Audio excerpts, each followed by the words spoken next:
ሬዲ ናችሁ? እሺ ሁለተኛ ጢሞቴዎስ ምዕራፍ 4 ቁጥር 5 ላንብብ። ከቁጥር 1 ጀምሮ የምክር ቃሉንም ላንብብ። በእግዚአብሔር ፊት በሕያዋንና በሙታንም ሊፈርድ ባለው በጌታ በኢየሱስ ክርስቶስ ፊት በመገለጡና በመንግስቱም እመክራለሁ። ቃሉን ስበክ፣ በጊዜውም አለጊዜውም ጽና፣ ፈጽመ እየታገሰና ያስተምረ ዝለፍና ገስጽ። ምክርን ሕይወት የሚገኝበትን ትምህርት የማይታገሱበት ዘመን ይመጣልና፣ ነገር ግን ጆሮቻቸውን የሚያሳክክ ስለሆነ እንደ ገዛ ምኞታቸው ለራሳቸው አስተማሪዎችን ያካምቻሉ። እውነትንም ከመስማት ጆሮቻቸውን ይመልሳሉ፣ ወደ ተረት ፈቀቅ ይላሉ። አንተ ግን ቁጥር 5 አንተ ግን ነገርን ሁሉ በልክ አድርግ፣ መከራን ተቀበል፣ የወንጌል ሰባኪነትን ስራ አድርግ፣ አገልግሎትን ፈጽም። በመሰዋት እንደሚደረግ የኔ ሕይወት ይሰዋልና የሚሄድበትም ጊዜ ደርሷል። መልካሙን ገድል ተገድያለሁ፣ ሩጫውን ጨርሻለሁ፣ ሃይማኖትን ጠብቄአለሁ። ወደፊት የጽድቅ አክሊል ተዘጋጅቶልኛል። ይህንም ጻድቅ ፈራጅ የሆነው ጌታ ያን ቀን ለእኔ ያስረክባል። ደግሞ መገለጡን ለሚጠብቁት ሁሉ እንጂ ለእኔ ብቻ አይደለም። በቶሎ እንድትመጣ ትጋ። ዴማስ የአሁኑን ዓለም ወደው ትቶኛልና ወደ ተሰሎንቄም ሄዷል። ቂርቆስም ወደ ገላትያ፣ ቲቆም ወደ ድልማጥያ ሄዷል። ሉቃስ ብቻ ከኔ ጋር አለ። ማርቆስ ለአገልግሎት ብዙ ይጠቅመኛልና ይዘው ካንተ ጋር አምጣው። ቲኪቆስ ግን ወደ ኤፌሶን ላኩት። ስትመጣ በጥሮአዳ ከአቅርጳ ዘንድ የተውኩትን በብርሃና የተጻፈውን መጽሐፍቱን ይልቁንም በብርሃና የተጻፈውን አምጣልኝ እያለ ይቀጥላል። ሐሳቡ እንዲህ ነው። ጳውሎስ የአገልግሎቱን ጣራ የነካ ነው። ወደ ፍጻሜ የተጠጋ ነው። ሩጫውን የጨረሰ ነው። ሩጫን ያገባደደ ነው። የሚሄድበት ቀን በትክክል እንደማያውቅና የሚሄድበት ቀን እንደደረሰ እያመለከተ ነው። ይሁንና ግን 4 ቁልፎችን ጥሎ ማለፍ ይፈልጋል። 4 የአገልግሎት ቁልፎች፣ 4 የጽድቅ አገልግሎት ቁልፎችን ጥሎ ማለፍ ይፈልጋል። ቁጥር 5 ላይ ያሉት ማለት ነው። ምን ይላል? አንተ ግን ነገርን ሁሉ በልክ አድርግ። አንተ ግን ነገርን ሁሉ በልክ አድርግ፣ መከራን ተቀበል፣ የወንጌል ሰባኪነትን ስራ አድርግ፣ አገልግሎትን ፈጽም። እነዚህ 4 ኪዎች ናቸው። አንደኛ ነገርን ሁሉ በልክ አድርግ የሚል ነገርን ሁሉ በልክ ማድረግ ቁልፍ 1። ቁልፍ 2 መከራን ተቀበል፣ መከራን ተቀበል። ቁልፍ 3 የወንጌል ሰባኪነትን ስራ አድርግ፣ የወንጌል ሰባኪነትን ስራ አድርግ። ቁልፍ 4 አገልግሎትን ፈጽም፣ አገልግሎትን ፈጽም። እነዚህን እስቲ እንያ። ቁልፍ 1 ነገርን ሁሉ በልክ አድርግ። በልክ ማለት እንደተሰጠን ምህረት መጠን ያለ ነው። እንደተሰጠን ጸጋ መጠን፣ እንደተሰጠን እምነት መጠን። ሁለተኛ ቆሮንቶስ ምዕራፍ 10 ቁጥር 13 ላይ እኛ ግን እግዚአብሔር እንደወሰነልን እስከናንተ እንኳን እንድንደርስ እንደ ክፍላችን ልክ እንጂ ያለ ልክ አንመካም። አየ ጌታ ሲጠራን ወይም ጌታ ሲጠራችሁ ለክተው የሰጣችሁ አካፍሎ የሰጣችሁ ማክሌቶች አሉ። ተለክተው የተሰጣችሁ የጸጋ መጠን አላችሁ። ተለክተው የተሰጣችሁ ልክ አላችሁ። ተወስነው የተሰጣችሁ ማክሌት አለ። ጌታ ኢየሱስ ክርስቶስ ያስተምር ለአንዱ 1 ለሁለተኛ 5 ለሌላኛ 10 ሰጥተው ሄደ ይላል። ለእያንዳንዳችን ተለክቶ የተሰጠ ልክ አለ።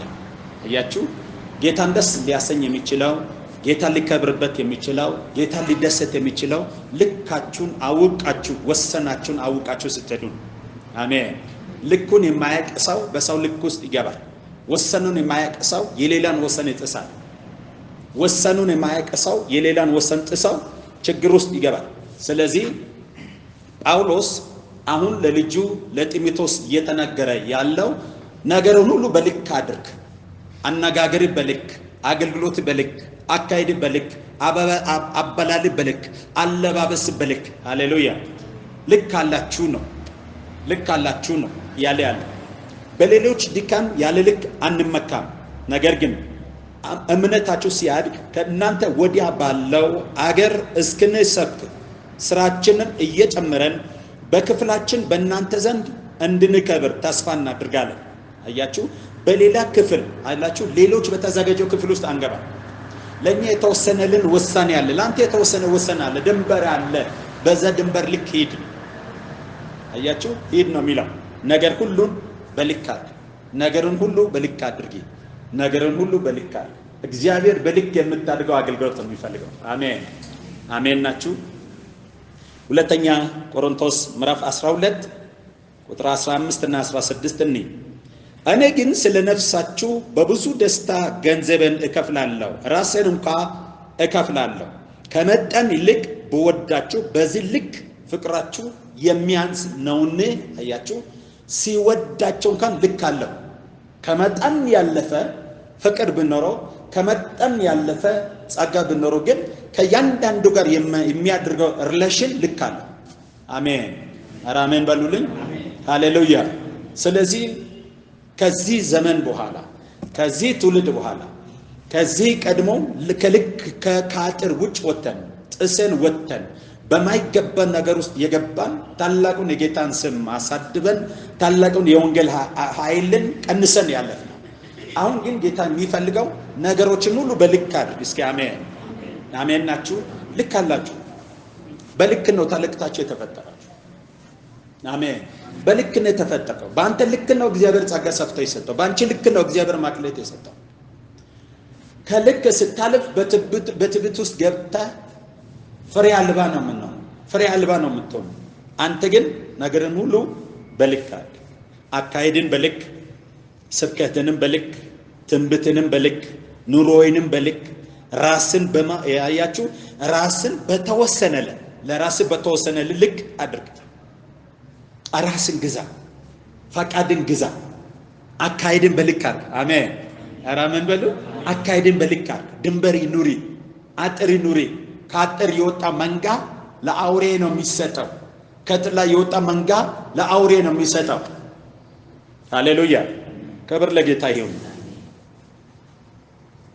ሐሳብን አነጋገርን በመጠን ይሁን ነው ያለ ያለው። ሐሳብሽ፣ አነጋገርሽ፣ አካሄዴ በመጠን ይሁን፣ በመጠን ይሁን። ከክርስቶስ እንደሆነ በክርስቶስ የሌለው ሐሳብ ሊያሰናክል ይችላልና ለሰይጣን ወጥመድ ሊገባ ይችላልና ነገርን ሁሉ በልክ አድርግ። ሃሌሉያ። እግዚአብሔር ይመስገን፣ እግዚአብሔር ይመስገን። ስለዚህ ሐሳብ በመጠን በልክ ይሁን።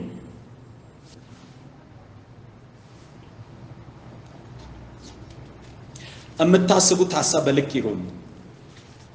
እግዚአብሔር ቀና ሐሳብ ስለሚፈልግ፣ እግዚአብሔር የቀና ሐሳብ ስለሚፈልግ በልክ አድርግ ይላል። ይሄ ቁልፍ አንድ ነው። ነገርን በልክ ማድረግ፣ እንደተሰጠው ማክሌት መጠን መሄድ፣ እንደተወሰነለት ልክ መሄድ። ሃሌሉያ። እንደተወሰነለት ልክ መሄድ። ሁሉም ሐዋርያቶች አሉ፣ ሁሉም ነቢያት አሉ፣ ሁሉም ወንጌል ሰባኪ አሉ። እያንዳንዱ መንፈስ ቅዱስ አካፍሎ እንደሰጠው እንደ እምነቱ መጠን ይመላለስ፣ በተረዳበት መጠን ይመላለስ። አሜን። ይሄ ጌታን ያስደስታል። ጌታን የሚያስደስተው ይሄ ጌታን ደስ የሚያሰኘው በተሰጠን ልክ መጠን መሄድ ስንችል ነው።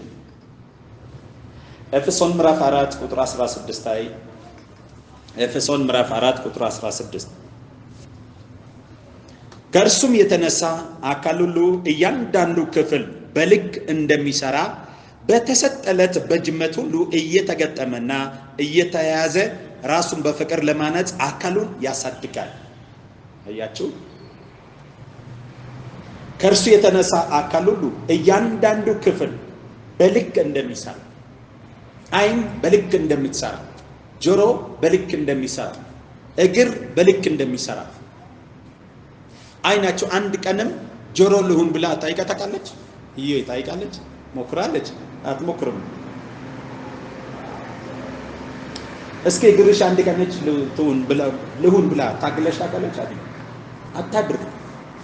አታድርግም። እያንዳንዱ ብልቶቻችን በልክ ተሰርተዋል፣ በስፍራ ተሰርተዋል።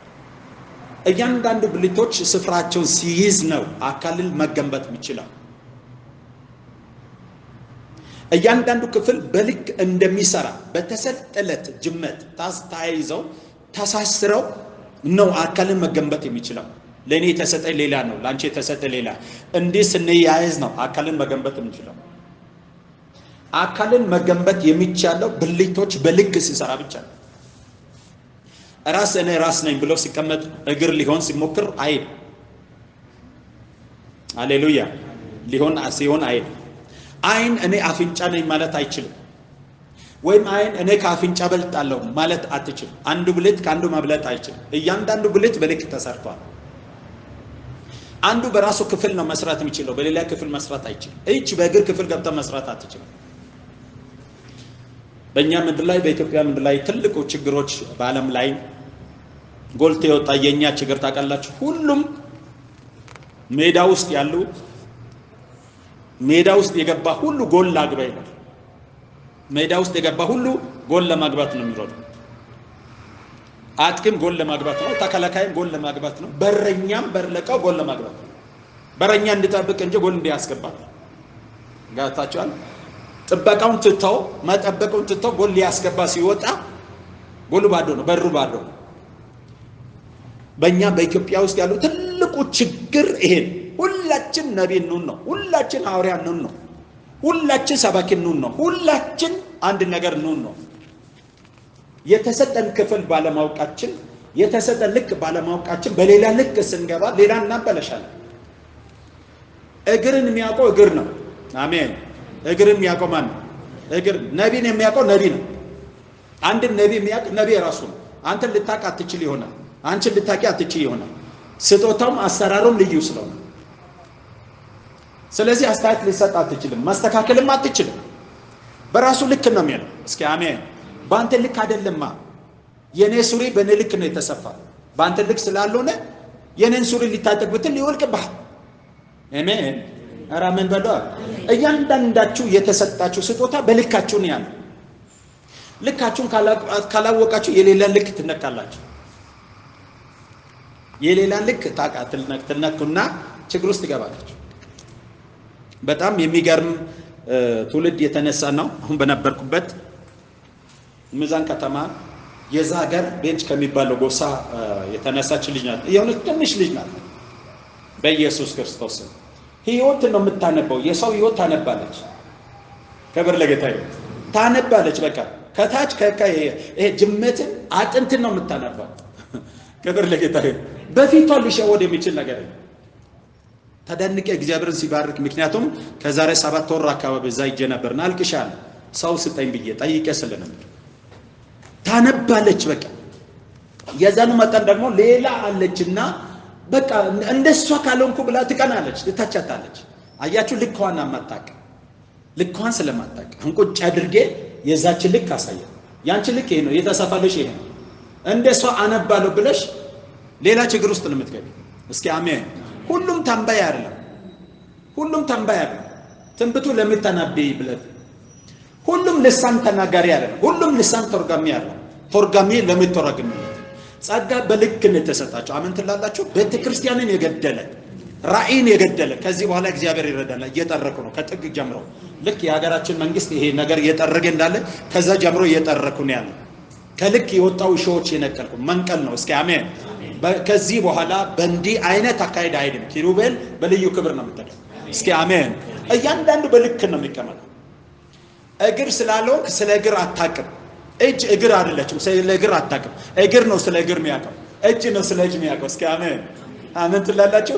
እጅ እግር ልሁን ይላል። ይሄ ከባድ ነው። ስለዚህ የግድ ሳምንት እንድጨምር ያደረገው ትልቁ ያለ ልክ ጸጋ ተለቋል፣ ያለ ልክ ነገር ተለቋል። ግን ያለ ልክ ሊገቡ የሚሞክሩ አሉ። ስለዚህ እነዛን ማስተካከል ነበረብን። ያቺኛ በጣም ደግሞ የሚኮራ ስራ ነው የምትሰራው ከመጀመሪያ ጀምሮ ከጅምሩ ጀምሮ የሚኮራ ስራ ነው የሚሰራው። ከቤተ ክርስቲያን ውስጥ የሚኮራ ስራ ትሰራለች። አስተናጋጅና ዲያቆናት፣ እንግዳ ተቀባይነት፣ ይሄ ወርቃማ ነው፣ ወርቃማ ነው። ያቺ ብቅ ስትልና እዛ ያሉ መጋቢዎች ሂዶ እናቷን አባቷን አናግረው ልክ ጸጋው እንዳየ አናግረው እዛ በእንትን ነው የሚሄዱ እንደዚህ ይሄ እንትን አለ ሂዶ ቤተሰብን ያናግራል በቤተሰብ ፈቃድ። ከዛ ቤተሰብን አስፈቅደው አመጡ። በቸርች ውስጥ ክላስ ተዘጋጀላት፣ ሁሉ ነገር ተዘጋጅተው ቦታ የሚባል የለም። የመንግስት ባለስልጣን ምናምን እያንዳንዱን ከክፉ ያስጣላች እያንዳንዱን ክብር ለጌታ ይሁን። እያንዳንዱን እንዴት እንደምታደርግና እሱ ሳይ ምን ማድረግ አለብኝ? ይሄ ሲስተሙን ማሳየት አለብኝ። አገልግሎት አሰጣጡ ጸጋ አለ፣ ግን አሰጣጥ ሌላ። አሜን። ጸጋ አለ፣ ግን አሰጣጥ ሌላ። ጥበብ ያስፈልጋል፣ ዊዝደም ያስፈልጋል፣ ልኮች ስለሚያስፈልገው ጊዜ መውሰድ ጀመረ እና ያቺኛ እዚህ ያለው ትደውል ነበር። ቸርች የተበጠበጠ ነው፣ ሌላ ነገር የገባ ነው፣ ማናውቀው ነገር ነው ትላለች። እኔ ምንድነው ቆየ መጣ ነው ልጄ ብዬ መጣው። ሲመጣ ለካ ይሄ ማታውቀው ነገር ሲመጣ ድንግጥ ነው። አሜን በኢየሱስ ስም። ከዚህ በኋላም እዚህ ቦታም የሆነው እንደዛ ነው። ከፈራና ከደነገ ስፍራ ለቀህ ትሄዳለህ እንጂ ከዚህ በኋላ ጸጋ እንዲጨነግፍ አልፈልግም። አሜን በሉልኝ። ምንም ችግር የለም፣ አያስፈልግም። እስኪ አሜን። ጸጋ ሲጠፋ ነው ቤተክርስቲያን የነጋዴዎች ዋሻ የሆነች። መገለጥ ሲጠፋ ነው፣ እይታ ሲጠፋ ቤተክርስቲያን የነጋዴዎች ዋሻ ነው የሆነች። ድካም ነው ያተረፈው፣ ፍሬ አልባ ነው የሆነ። ጸጋ ነው ፍሬ የሚያመጣው። እስኪ አሜን። እሷ ልጅ ከመጣች ጀምሮ አዳራሽ ቦታ ናቱ ሜዳ ላይ ነው ሰው ፈሰው እንትን የሚለው። ክብር ለጌታ ይሁን። ሃሌሉያ። 24 ሰዓት ነው የምታገለግለው፣ እረፍት የሚባል ነገር አታውቅም። ስለዚህ መጋቢዎች ከፊተኛው እዛ ያለው ተወካይ ልጅ ብልህ ነው በሰልም ስለነበር በረፍት ሰዓት ከመድረክ ያወርዳታል። ምሳን በልታ ታኝታ ተነስታ እንድታገለግል ይሄን አድርገው ነው የሚያደርገውና ልክ ሌላ ከዙሪያ ከዛም ተነሱ። ገብቷቸዋል። ይሄ ቡቁያ የሚገድል መርዝ እግዚአብሔር ይገስጸው። ኧረ አሜን በሉልኝ። ይሄ ነው ኢትዮጵያን ቤተክርስቲያን የገደለው። ታውቃላችሁ? ብቅ የሚለውን ቡቁያ የሚገድል ልኩን የማያውቅ ልኩን ካላወቀ ሰው ሌላ አጥር ውስጥ ይገባል። ልኩን ወቅ፣ ልክሽን ወቅ። በቃ እስኪ አሜን። ልክ ልወቅ። ለኔ ተሰጠኝ ልክ አለ፣ ላንተ ተሰጠኝ ልክ አለ። እኔ አሁን እንደ እንግዳ ወርቅ መሆን አልችልም። የሱ ልክ ነው። እስኪ አሜን። የሱ ልክ ነው። የሱ ልክ ተከብሮ በዛ ልክ ማገልገል አለ። አሜን። አዎ እንግዲህ የኔን ልክ ውስጥ ልግባ ብለው ማለት አይችልም። ሄዶ ሳምባ ፈንድቶ መንገድ ላይ ነው የሚወጣው። አሜን። ያን ተራራ መውጣት አይችልም። ሳምባው ይፈነዳል። ለኔ ነው የተሰጠኝ። ለምን አልወጣም ብዬ እንግዱን አለ። ለሱ የተሰጠው ልክ አለ። ወርቃማ አገልግሎት። አሜን። ወርቃማ አገልግሎት፣ ክብር ያለበት፣ ሞገስ ያለበት። ሃሌሉያ። እሱን እኔ ማድረግ አልችልም። እሱ ደግሞ እዚህ ውስጥ ያለው ማድረግ አይችልም። እግር እጅ ሊሆን አይችልም። እጅ እግር ሊሆን አይችልም። እያንዳንዱ ብልቶች በክፍል ሲቀመጥ ፍሬያማ ይሆናል። እስኪ አሜን። ፍሬያማ ይሆናል። ይሄ ነው ጳውሎስ የተናገረ ያለው። ከእርሱም የተነሳ እያንዳንዱ ክፍል በልክ እንደሚሰራ በተሰጠለት በጅመት ሆነው እየተገጠመና እየተያዘ ራሱን በፍቅር ለማነጽ አካሉን ይገነባል። አያችሁ? ታይዞ በፍቅር ለማነጽ እግር ከእጅ ጋር ፍቅር፣ እጅ ከአይን ጋር ፍቅር። እስኪ አሜን። አይን ከአፍንጫ ጋር ፍቅር ሊኖር ያስፈልጋል። እርስ በርስ ብልቶች ታይዘው አካልን ይገነባል። በልክ ስራ ውስጥ ነው አካል የሚገነባው። አካልን ለመገንባት የሚቻለው እያንዳንዱ ልኮን ሲያውቅ ነው አካል የምትገነባው። አካል ቤተክርስቲያን ናት። ሃሌሉያ። እኛ ሁላችን ብልቶች ነን። የክርስቶስ አካል ቤተክርስቲያን ናት። ቤተክርስቲያንን ለማሳደግ፣ ቤተክርስቲያን ለመገንባት፣ ፍሬያማ ለመሆን ሁላችን ብልቶች በልክ መስራት መቻል አለብን። ኢየሱስ ጌታ ነው። አንደኛ ቆሮንቶስ ምዕራፍ 12ን በሙሉ ማንበብ ያስፈልጋል፣ ማጥናት ያስፈልጋል። አንደኛ ቆሮንቶስ ምዕራፍ 12ን በሙሉ አጥነው። ስለ ያንዳንዱ አካል ክፍል ብልት ነው የሚናገረው። ሮሜ ምዕራፍ 12 እኔ ከቁጥር 4 ላይ ያለችን ላንብብ። በአንድ አካል ብዙ ብልቶች እንዳሉ ያችሁ፣ በአንድ አካል ብዙ ብልቶች እንዳሉ የብልቶችም ሁሉ ስራ አንድ እንዳይደለ እንዲሁ ብዙዎች ስንሆን በክርስቶስ አንድ አካል ነን። ሃሌሉያ። እርስ በራሳችን የሌላ ብልቶች አካል ነን። ክብር ለጌታ ይሁን። በአንድ አካል ላይ ብዙ ብልቶች እንዳለ ብልቶች ሁሉ አንድ እንዳለው አንድ ከሆነ ውበት የለም። አንድ ከሆነ ውበት የለም። አይነ እዚህ ጋር ቢሆን ማጅራተ ጋር ቢሆን ይሄ ስፍራ ለቃቸው ነው የምትጠፋ። ውበት የለም። ይሄ አፈጣጠር የተበለሸ ነው። ስለዚህ በልክ መሄድ እያንዳንዱ ብልት በልክ ተሰርቷል። በተሰራለት ልክ ሲሆን ብቻ አካልን ሊገነባ ይችላል። ክብር ለጌታ ይሁን። ነገርን ሁሉ በልክ አለ። ነገርን ሁሉ በምን በልክ በተለካልሽ፣ በተሰፈረልሽ፣ በተሰጠሽ ማክሌት ሃሌሉያ ባንቺ ውስጥ በተቀመጠው ልክ እሱ ነው ጌታን የሚያስደስተው። የራሳችሁ ልክ ከጣላችሁ በሌላ ልክ ላይ ይተካላችሁ። የራሳችሁ ልክ ማሳደግ አትችሉ። በጣም የሚገርማችሁ የሚጠቅማችሁ ልንገራችሁ። የሚጠቅማችሁና ለእናንተ ትምህርት የሚሆነው ልንገራችሁ። አሁን ያልኳችሁ ልጆች ሁለቱ በቀናት ውስጥ የገባች ልጅ ጥሩ ነው። ቀናቱ እንደሷ ለመሆን ብትቀና ጥሩ ነበር። እግዚአብሔር ጸጋ ይሰጥ ነበር። ለመጥለፍ ባይሞከር ምን የሚል ህልም አይታ ደንግጣ ትመጣለች። እቺኛ አሁን ያቺኛን እንዴት እንዲህ ሊሆን ይችላል የምትለው ባይዞይ በመሰረቱ ጸጋን ለማረም ኦርደን ለማድረግ ለመፈረጅ በጸጋ ያደገ ሰው ማንም ማድረጋችን አታቆማ። ሃሌሉያ አታቂም። ይሄ እንዲህ ነው ብለ ለማለት በዛ ያደገ ሰው አሜን። እስኪ አሜን ትላላችሁ።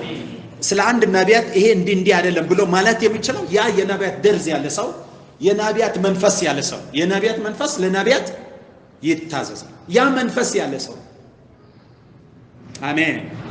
ያ መንፈስ ያለ ሰው ነው ያን ሰው ኦርደን ማድረግ የሚችለው ማስኬድ የሚችለው። ለሌላኛ እንግዳ ነው የሚሆነው። እስኪ አሜን። እንግዳ ነው የሚሆነው። በሰው ውስጥ የምሰራውን በትክክል ካላወቀው እንግዳ ነው ማለት። በእኔ ቋንቋ ትናገር ብዬ ሊዳፈዳት ነው። በእግዚአብሔር በሰጠላት ቋንቋ በሰጠላት ስታይል ነው የምትለው። ሃሌሉያ። በዛ አሰራር ነው። መንፈስ አንድ ነው፣ አሰራር ግን መንፈስ አንድ ነው። አሰራረስ አንዱ ነቢይ አገልግሎቱን የሚሰጥበት የራሱ የሆነ አሰራር አለ። አንዱ ቀበቶ የሌላን ቀበቶ ውስጥ ወገቡ ላይ ያስራል። አንዱ እሳት አምጽቶ ያቃጣጠላል። አንዱ የአንዱን ጫማ አውልቆ እንትን ያደርጋል። አንዱ ውሃ አንስቶ ይደፋል። አንዱ ኢየሱስ ጌታ ነው። ልዩ ልዩ ነው። መንፈስ ግን አንድ ነው፣ አንድ ነው። ስለዚህ የአንተ የምታውቀው ልምምድ ውጭ እግዚአብሔር ሊሰራ ይችላል። ፕሬዝ ጋድ አሜን። አዎ እኔ ከማውቀው ልምምድ ውጭ ይሰራል። እግዚአብሔር እኮ ትልቅ ነው። እንዴት ነው የምንለካው? እንዴት ነው የምንለካው? አይለካም አይደለ? ይሄን ካላወቀን እባካችሁ ቤተክርስቲያን ውስጥ ፍሬያማ መሆን አንችልም።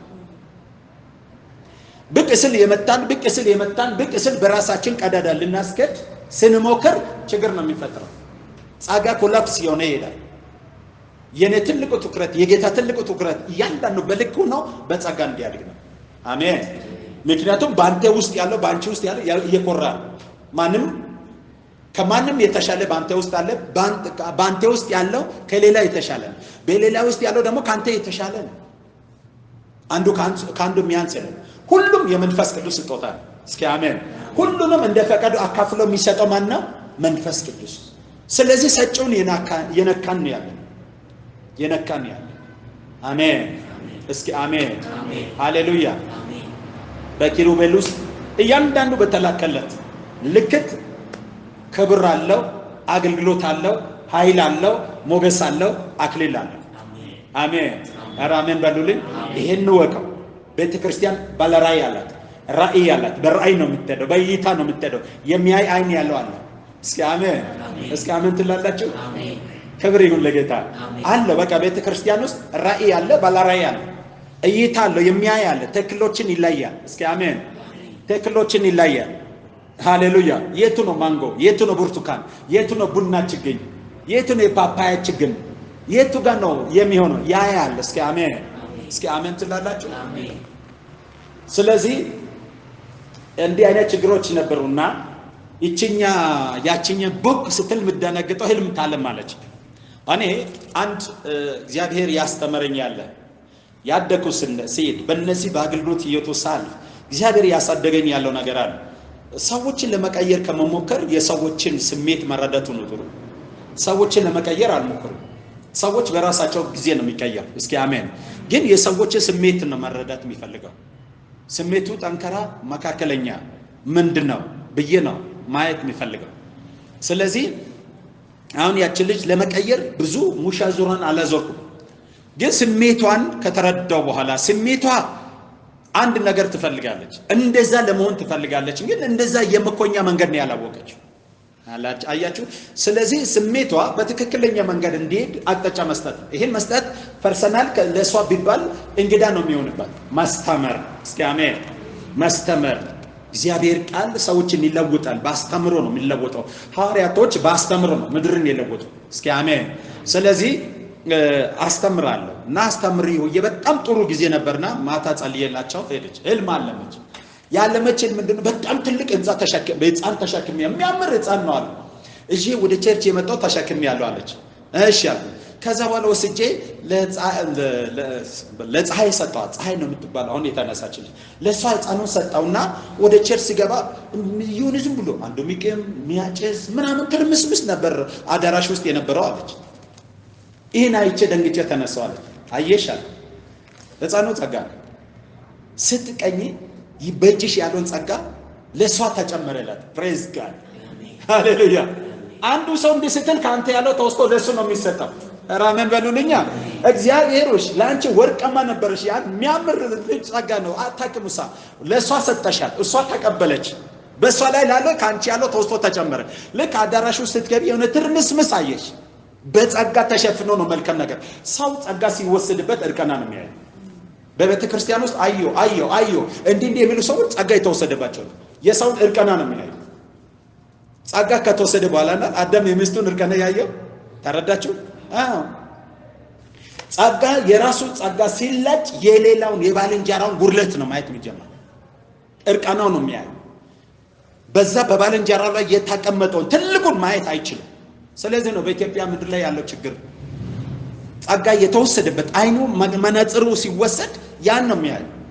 ጸጋችሁን ከጣላችሁ ሰይጣን ሌላ መነጽር ይሰጣችኋል። ሌላ መነጽር ይሰጣል። ዩሲ እየሰማችሁኝ ነው አይደል? እየሰማችሁ ነው። ከዚህ በኋላ በቃል ኪዳን ነው የምንነዳው ብያለሁ። እስኪ አሜን። ጠንክረን ነው የምንነዳው። ጫወታ የለም። በቃ ክብር ለጌታ ይሁን። አገልግለን እንሙት ወይም አገልግለን ይብቃ። ክብር ለጌታ ይሁን። ይብቃ። ከየትኛውም ዘመን ይልቅ ለህይወቴ ለነፍሴ እየነገርኳት ጊዜ አሁን ሰዎች ለሚጠፋውን ጥለው ለሚሄዱ ነፍሴን አስዤ ነፍሳችን ቀብዴ አስዘን ነው የምንታገለው አለ። የኢትዮጵያ ፖለቲከኞች ነፍሳችን ቀብዴ አስዘን ነው። እውነት እኮ ነው። ነፍሳቸው ለሚጠፋው ለዚህ በምድር ላይ እርስ በራስ ለሚያልቁ ነገር ነፍሳቸውን ቀብዴ አስዘው የሚያገለግል ከሆነ እኔና እናንተ ነፍስን ለማደን የሚወድ ለጌታ ይሁን። ማንም ነፍሱን ሊያተርፍ ቢወድ ለኔ አይሆንም አለ ኢየሱስ። እስኪ አሜን። ነፍሳችሁን ማናቅ ነፍሳችሁን መጣል አለባችሁ። ታዲያ ታውቃላችሁ እግዚአብሔር ለራሱ ተናገራል። ልብ አድርጊ አልኩሽ። ሌላን ስትገፊ በእጅሽ ያለውን ድንበርሽን ሳታገስ ስትሄጂ ካንቺ ያለው ተወስቶ ለሌላ ለሷ ተሰጠ፣ ለሷ ተጨመረለት በቅንነት ስለምትሄድ። ስለዚህ አሁን አይንሽ ክፋትን ማየት ጀመረ። አያችሁ አትብላ የተባለውን በልታ ልክ ጸጋ ሲወሰድ እርቃናውን ማየት ጀመረ። ባዶ መሆን ጀመረ። ሰው ጸጋውን ስጥል ሰይጣን ሌላ መነጽር ይሰጣል።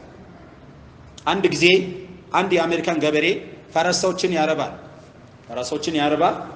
ፈረሶችን ለግልቢያ ያከራየ ነው ምነው እና አንድ ፈረስ ደረቅ ሳር አልበላ ብሎ እምቢ አለ። እርጥብ ካልሆነ ደረቅ ሳር አልበላ ብሎ እምቢ አለ።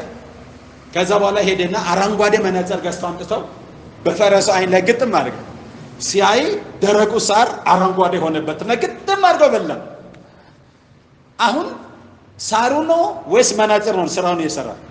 መነጽር ነው። ሰይጣን እንደዚህ ጸጋቸውን የጣላቸው ሰዎች አይን ላይ አምጥተው መነጽር ያድርግና ክፋትን እንዲመለከቱ ያድርጋል። ክፋትን እንዲመለከቱ የሰዎችን ውርቀት የሰዎችን ችግር ብቻ ነው የሚያዩ። የሰዎችን ከፍታ በኢየሱስም ሰብሬያለሁ። ይሄ መንፈስ በኪሩቤል ውስጥ አይሰራም። አሜን። የባልንጀራን ከፍታ ባየ ቁጥር ነው ያንተ ከፍታ የሚጨምረው። እንዴ ለባልንጀራ ከፍታ ስትመኝ ነው እግዚአብሔርም ከፍታ የሚሰጠው። እይታ ሰዎች ህልምን ሰዎች ራእይ የሚያየው የሐሳብ ውዥንብር ነው። እይታ ወይም ህልም ያየው ስዕል ነው የምታየው። እግዚአብሔር ትክክለኛ ህልም የሚሰጥ ወሳኝ በሆኑ ምዕራፍ ላይ ሲመጣ ብቻ ነው። አለዛ የሰማው ያየው የተመለከተው ጥላ ይመጣብሃል። ሰው ነህ፣ መንፈስ አለብህ። በመንፈስ ላይ ቀርቶ ማታ በህልም ይመጣል። ስለዚህ እሱን ቀን ስትሰማ ያየውን ሁሉ እዚህ ጋር ስለመጣ እግዚአብሔር ያሳየ ያልክ ባልንጀራን ያሳደድክ ቤተ ክርስቲያንን ባዶ ነው የምታደርገው። ሰብሬያለሁ፣ ሰብሬያለሁ። ይሄን በትክክል ማወቅ አለባችሁ። ጸጋን ላይቶ ማወቅ፣ በልክ መሄድ። በእኔ ውስጥ ያለው ልክቴ ምንድን ነው? እኔ በልክ ሲቆም ነው አካልን መገንባት የሚችለው። አለዛ አካልን ያፈረስኩ። አካልን ማፍረስ ደግሞ ጌታ ተናግሯል።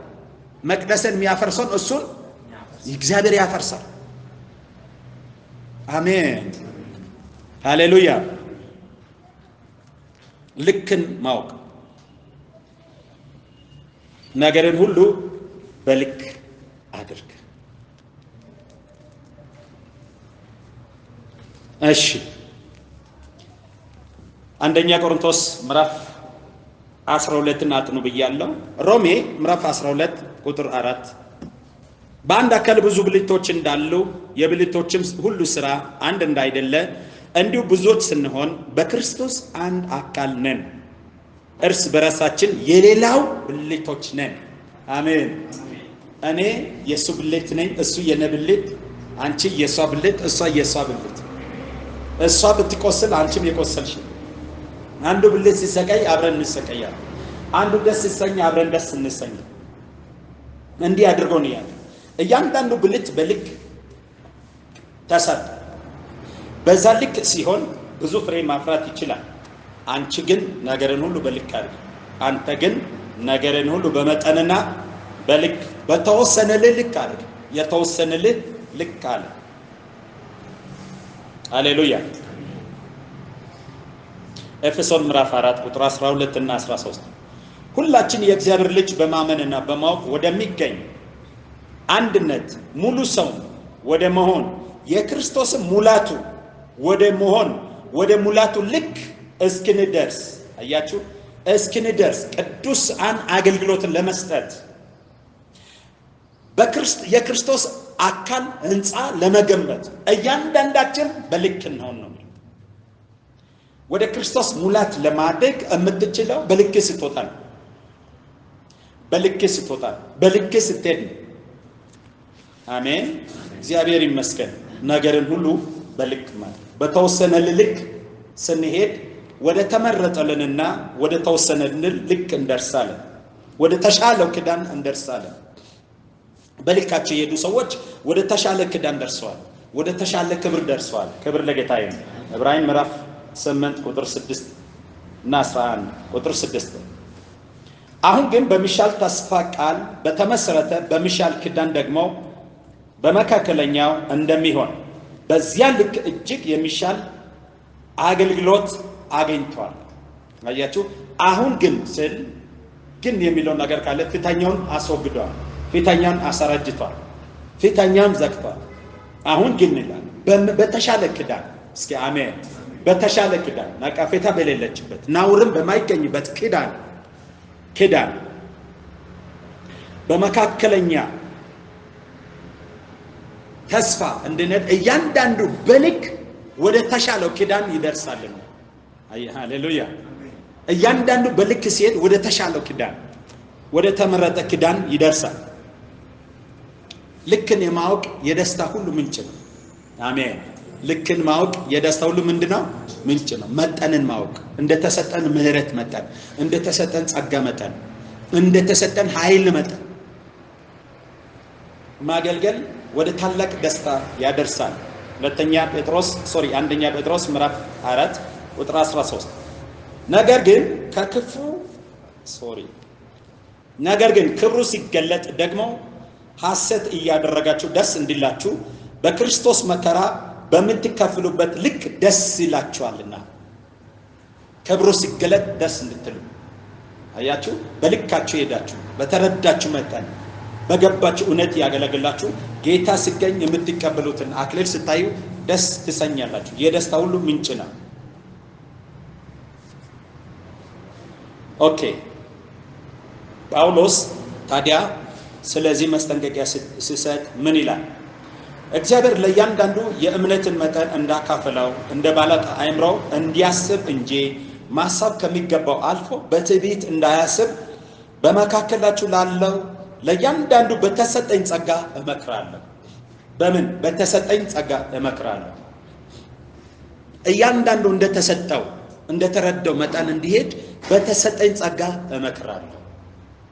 በተሰጠኝ ልክ በተሰጠኝ ጸጋ።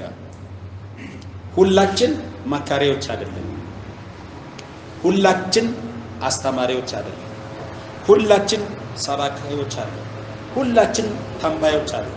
ሁላችን ግን እንደተሰጠን ጸጋ መጠን እናገለግላለን። አሜን። እግዚአብሔር ይመስገን። ሃሌሉያ። ይሄን ነው አውቀን የምንሄደው። በፊታችን ያለው አገልግሎት የሚናገረን ይሄ ነው። ጳውሎስ ይሄ ነው ቁልፍ ብሎ ይሰጠዋል። በልክ ሂድ፣ ነገርን ሁሉ በልክ አድርግ፣ አነጋገር በልክ፣ አሰባበክ በልክ፣ አስተምሮይ በልክ። እስኪ አሜን። አካይድ በልክ፣ አለባበስ በልክ፣ አመጋገብ በልክ። ሃሌሉያ። ሁሉም ልክ አለ። ለእያንዳንዳችን የማብላት ልክ ተሰጥቶናል። ዝም ብለን 24 ሰዓት በዓለም ላይ ያለን ሁሉ ብናስገባ ወይም እንፈነዳለን ወይም ፉድ ፖይዝን ነው የሚይዘን። ጮጋራችን ችለው ከፈጨ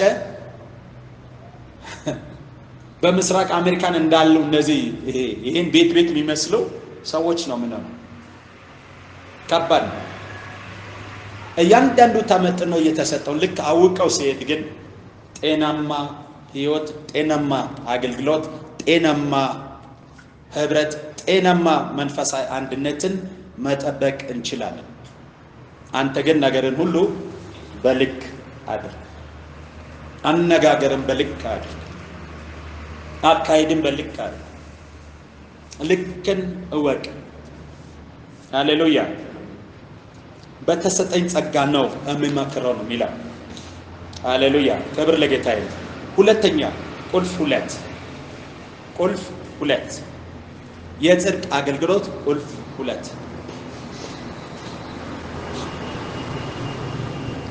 መከራን መቀበል። መከራን መቀበል መከራን መቀበል በእግዚአብሔር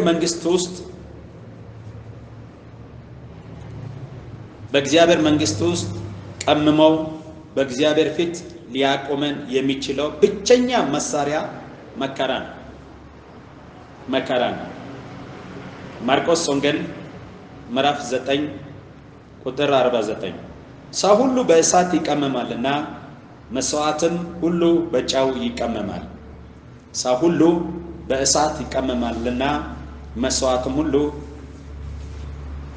በጨው ይቀመማል። ሃሌሉያ። ጳውሎስ ሁለተኛ የጽድቅ አገልግሎት ቁልፍ፣ ሁለተኛ ወደ ክርስቶስ የሚያጠጋ ከክርስቶስ ወዳለው ራእይና መገለጥ ሊያደርሰን የሚችል ምን እንደሆነ አበክሮ ይነግራል። አሜን። ሃሌሉያ። ሁለተኛ የጽድቅ አገልግሎት ቁልፍ መከራን ተቀበል። በእግዚአብሔር መንግስት ውስጥ ቀምመው በእግዚአብሔር ፊት ሊያቆሚ የሚችለው ብቸኛ መሳሪያ መከራ ነው። ማርቆስ 9 ቁጥር 49 ላይ ሰው ሁሉ በእሳት ይቀመማልና መስዋዕትም ሁሉ በጨው ይቀመማል። መከራ የህይወት ውበት ነው። በእግዚአብሔር ፊት እንደ ከዋክብት እንድትደምቅ እንደ ወርቅ እንድታብላጫልጭ የሚያደርግ መሳሪያ ነው። መከራ በጌታ ፊት እንድናብላጫልጭ የሚያደርግ ታላቅ መሳሪያ ነው። መከራ ትዕግስትን ይወልዳል። መከራ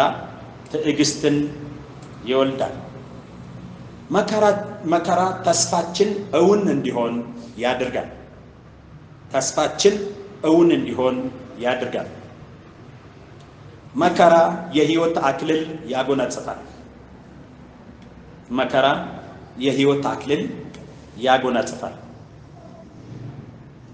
መከራ ወደ ታላቁና ወደ ማይደረስ በረከት ያደርሰናል። እኛ የተጠራነው ከመከራው ልንካፈል እንጂ በስሙ ልናምን ብቻ አይደለምና። ማብራሪያ ነው የፈጠንኩ ማብራሪያ ላይ ነው። አሁን ወደ ግቡ የገባ ያለ እኛ የተፈጠርነው ከመከራ ልንካፈል እንጂ በስሙ ልናምን ብቻ አይደለም። ከመከራው ባንካፈል ከእርሱ ጋር እድል ፋንታ የለንም። ከእርሱ ጋር አብረን መውረስ አንችልም። ከእርሱ ጋር አብረን መንገስ አንችልም። መከራ ከክርስቶስ ጋር አብሮ የመንገሳችን ምስጢር ነው።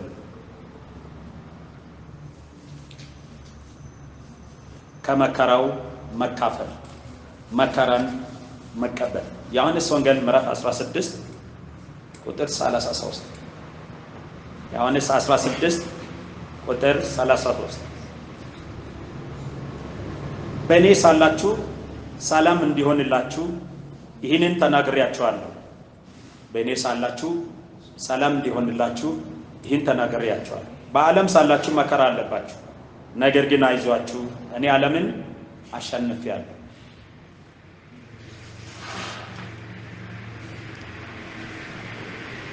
መከራን ተቀበል። ፊልጵስዩስ ምዕራፍ 1 ቁጥር 29 ይህ ስለ ክርስቶስ ተሰጥቷችኋልና ስለ እርሱ መከራ ደግሞ ልትቀበሉ እንጂ በእርሱ ልታምኑ ብቻ አይደለም። መከራ ስለ ክርስቶስ የተሰጠን በአብ ፈቃድ ወደኛ የመጣ ጌታ ፈቅደው እንድናልፍ ያዘጋጀልን መግቢያ ኬላ። በመከራ ጎዳና ሳናልፍ ወደ ህይወት መድረስ አንችልም። በመከራ ሳንፈተን ትክክለኛ የሆነ የአገልግሎት እርከን ውስጥ መግባት አንችልም።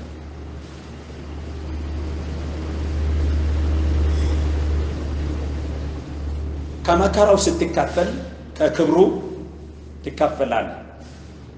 ከመከራ ሳትካፈሉ ከክብሩ መካፈል አትችልም። በመከራ ማለፍ ወደ ወራሽነት ጥግ ይወስዳል።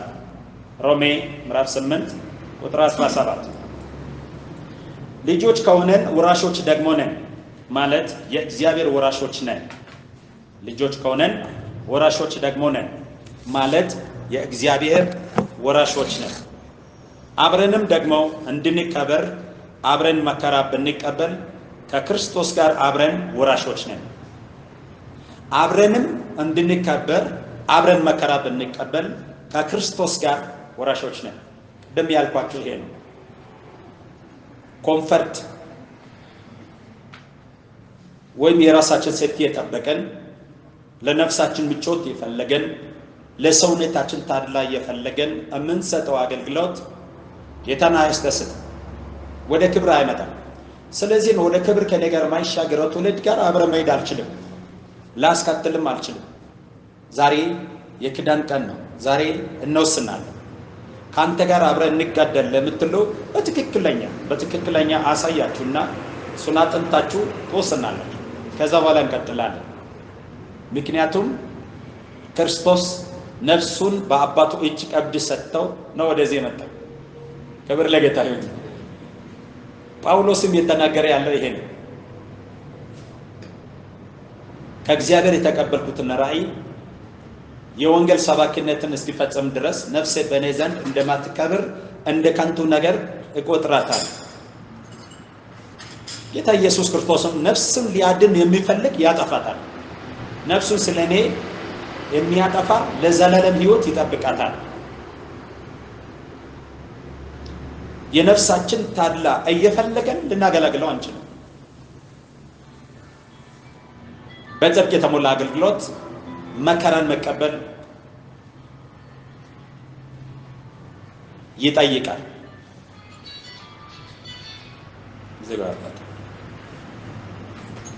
ወራሾች መሆን ካለብን ከክርስቶስ ጋር መውረስ ካለብን ከክርስቶስ መከራ መካፈል የግድ ነው። መከራን ተቀበል። ጳውሎስ ይህ ምስጢር ስለገባው በፊልጵስዩስ ምዕራፍ 3 ቁጥር 10 ላይ በመከራው አያችሁ በሞቱ እንኳን እሱ እንዲመስለው እመኛለሁ፣ ከመከራው ከስቃዩ ልካፈል እመኛለሁ።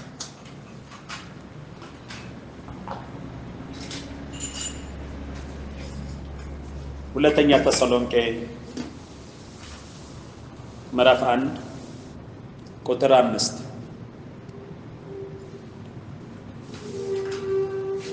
ሁለተኛ ተሰሎንቄ ምዕራፍ 1 ቁጥር 5 ስለ እርሱ ደግሞ መከራ ለምትቀበሉለት ለእግዚአብሔር መንግሥት የምትበቁ ሆናችሁ ትቆጠሩ ዘንድ ይህ የእግዚአብሔር ቅን ፍርድ ነው።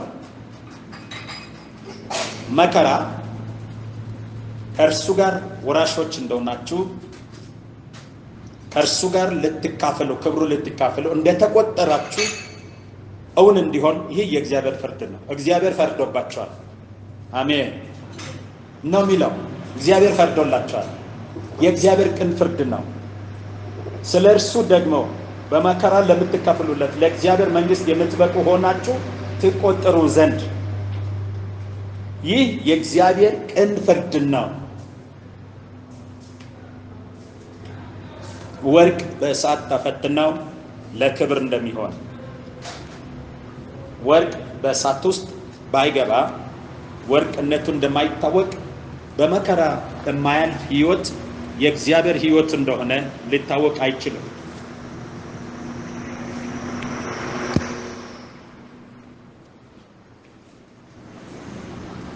ይህንን ምስጢር የተረዳው ጳውሎስ እንዲህ ይላል ቆሎስያስ ምዕራፍ 1 ቁጥር 24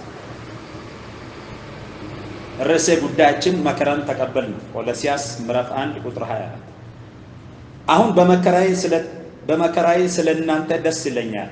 አያችሁ በመከራዬ ስለእናንተ ደስ ይለኛል። ስለ አካሉ ማለት ስለ ቤተ ክርስቲያን በስጋዬ በክርስቶስ መከራ የጎደለኝን እፈጽማለሁ። ገርማ ስለ አካሉ ስለ ቤተ ክርስቲያን ቀደም ያልኳችሁ ይሄ የክርስቶስ አካል የአካሉ ብልቶች የአካሉ መሟያ አካልን ምን ገነባ የቤተ ክርስቲያን አገልጋዮች ዓለም ቤቷን ያጸዳች ቤቷን ያስተካከለች በቤቷ ውስጥ ጽድቅ እንዲገኝ በቤቷ ውስጥ እውነት እንዲገኝ በቤቷ ውስጥ ፍትህ እንዲገኝ እያስተካከለች የጠረገች ያለ እያየን ዛሬም በእግዚአብሔር ቤት ውስጥ ስንፍና በእግዚአብሔር ቤት ውስጥ ድካም በእግዚአብሔር ቤት ውስጥ ስልችት በእግዚአብሔር ቤት ውስጥ ትካት እንዲኖር አንፈቅድም። አሜን። እኔ አልፈቅድም። እኔ የቤቱ አገልጋይ ከሆንኩኝ በአባቴ ቤት ውስጥ በዚህ አካል ውስጥ በእንዲህ አይነት በሸክላ አልገነባም። አካልን በጭቃ አልገነባም፣ በብሎኬት አልገነባም። ከገነባው በከበረ ድንጋይ በእንቁ ነው መገንባት፣ በወርቅ ነው ሊገነባ የሚገባው። አካልን እንዴት ነው የምትገነባው? የክርስቶስ አካል ቤተክርስቲያን እንዴት ነው ለቤተክርስቲያን ታማኝ የምትሆነው? እንዴት ነው የቤተክርስቲያንን ጉድለት የምትሞላው? እንዴት ነው የቤተክርስቲያን የፈረሰውን ቅጥር የምትሞላው? ይሄ ነው አገልግሎት።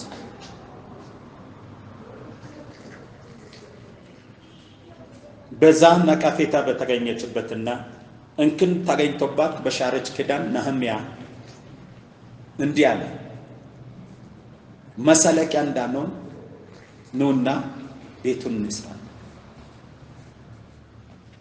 ቅጥሩን ለመስራት መሰለቂያ እንዳንሆን ኑና ቅጥሩን እንስራ። ቅጥርን መስራት የተደላደለ ሜዳ ላይ ያለ ሩጫ አልነበረም። ነህምያ በግራ እጁ መሳሪያ በቀኝ እጁ ሞዳሻ ይዘው አያችሁ፣ ከነሰንበለት ከነጦቢያ ጋር ጦርነት፣ የእግዚአብሔር መቅደስ ቀበሮ መጫወቻ ከሚሉት ጋር ጦርነት እየገጠመ ነው የሰራው። እንዴት ነው አካል የምትገነቡ? እንዴት ነው ከመከራ የምትካፈለው? ሁለተኛ ቆሮንቶስ ምዕራፍ 11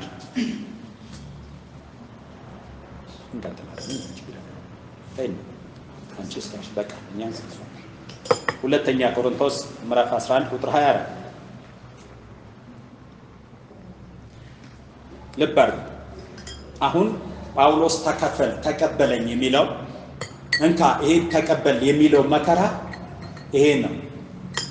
ይሄ ሰው መከራ ተቀበለኝ ስል ከክርስቶስ የተቀበለው ነው። ከክርስቶስ የተቀበለው ጸጋ ብቻ አይደለም። ከክርስቶስ የተቀበለው ሕይወት ብቻ አይደለም። ከክርስቶስ የተቀበለው ሐዋርያነትን አይደለም። ከክርስቶስ የተቀበለው መከራውንም ከክርስቶስ መከራ እንዲካፈል እመኛለሁ። መከራውን ነው የተቀበለው። አሜን። ሞቱን የተቀበለው፣ ስቃዩን የተቀበለው። ሃሌሉያ። ቁጭ አይበቃና አንቺም ስለ ነው። ቆይ ግድ ይደርሳል። ቁጭ ሃሌሉያ። አጭርና ጨርስ። መከራውን ነው የተቀበለው፣ ስቃዩን ሞቱን የተቀበለው። እሱን የተቀበለውን ይናገራል። ሁለተኛ ቆሮንቶስ ምዕራፍ 1 ቁጥር 24 አይሁድ አንድ ሲጎደል 40 ግርፈት 3 ጊዜ ገረፈኝ። አይሁድ አንድ ሲጎደል 40 ግርፈት 3 ጊዜ ገረፈኝ። ክርስቶስ አንድ ጊዜ ነው 40 የተገረፈው አይደለም። ጳውሎስ አይሁድ አንድ ሲጎደል 40 ግርፈት 3 ጊዜ ገረፈ። ክርስቶስ አንድ ጊዜ ተገረፈ። ሁለቱም ጊዜ ቀርቶ ነበርና ጳውሎስ ሞላው። አሜን። አገኛችሁ አይደል? ሂሳብ ስሩ። ክርስቶስ አንድ ጊዜ 40 ተገረፈ። እሱ አይሁድ አያችሁ፣ አይሁድ አንድ ሲጎደል 40 ግርፈት 3 ጊዜ ገረፈኝ። ክርስቶስ ስንት ጊዜ ነው የተገረፈው? አንድ ጊዜ። ጳውሎስ ስንት ጊዜ? 3 ጊዜ። ከክርስቶስ የጎደለው ሁለቱን መሟያ ያደረገ ልክ እንዲሁ ሰማችኋል። 3 ጊዜ በበትር ተመታው። ክርስቶስ ስንት ጊዜ ተመታ? ክርስቶስ ስንት ጊዜ ተመታ? አንድ ጊዜ ነው በጅራፍ የተገረፈው። አንድ ጊዜ ነው የተመታው። እስከዛ ማንም እጁን አልጫነበትም። ጊዜው ሲደርስ ገረፉት፣ ደበደቡት፣ ተፉበት፣ ሰቀሉት። ጳውሎስ ግን 3 ጊዜ ተደበደበ በበትር። ከክርስቶስ የጎደለውን መከራ ሞላ። ምን ማለት ነው? አንተ ቤት ለመስራት ጀምረ ቤዝመንት ላይ አቁመ ስትሄድ ወይም ስታልፍ ልጅ መጣው ቤቱን ሞልቶ ጨረሰ እንደማለት ነው። ቤቱ ትክክል ሙሉ እንዲሆን ያ ቤዝመንት ላይ የቀረውን ቤት ሌላኛው መጥቶ ጨረሰ። ክርስቶስ አንድ ጊዜ መስቀል የተሸከመ ተገረፈ። ጳውሎስ 3 ጊዜ ተገረፈ። ሲጀምር ጳውሎስ ማለት ትንሹ ማለት ነው። ትርጉሙ የክርስቶስ ታናሽ ማለት ነው። አሜን። ጳውሎስ ማለት የክርስቶስ ታናሽ ማለት። 3 ጊዜ በበትር ተመታው። አንድ ጊዜ በድንጋይ ተወገርኩኝ። መርከቤ 3 ጊዜ ተሰበረ። ሌሊትና ቀን በባህር ውስጥ ኖርኩ። ብዙ ጊዜ በመንገድ ሄድኩ። በወንዝ ፍርሃት፣ በወንድሞች በወንበዴዎች ፍርሃት፣ በወገን በኩል ፍርሃት፣ በአሕዛብ በኩል ፍርሃት፣ በከተማ ፍርሃት፣ በምድረ በዳ ፍርሃት፣ በባህር ፍርሃት፣ በውሸታሞች ወንድሞች በኩል ፍርሃት ነበረብኝ። በድካምና በጥረት ብዙ ጊዜ እንቅልፍ በማጣት በራብና በጥም ብዙ ጊዜ በመጦም በብርድና በራቁትነት ነበርኩኝ ይልና ይህን ሳልቆጥራል ዛሬም የሚያሳስበኝ የአብያተ ክርስቲያናት ጉዳይ ነው። የአካል ጉዳይ ነው። የቤተ ክርስቲያን ጉዳይ ነው። ታዲያ ቤተ ክርስቲያን የሚለውን የአካልን ጉድለት የአካልን ውርቀት የማያስብና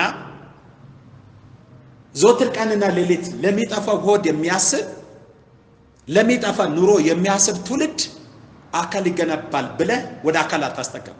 በመጀመሪያ ይሄ ትውልድ ቼክ መደረግ አለበት። አሜን። እየጠጣችሁ ሻያችሁ ችግር የለም። ቼክ መደረግ አለበት።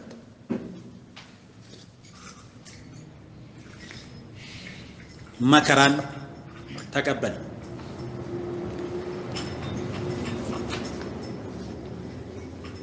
ይህ ሁሉ መከራ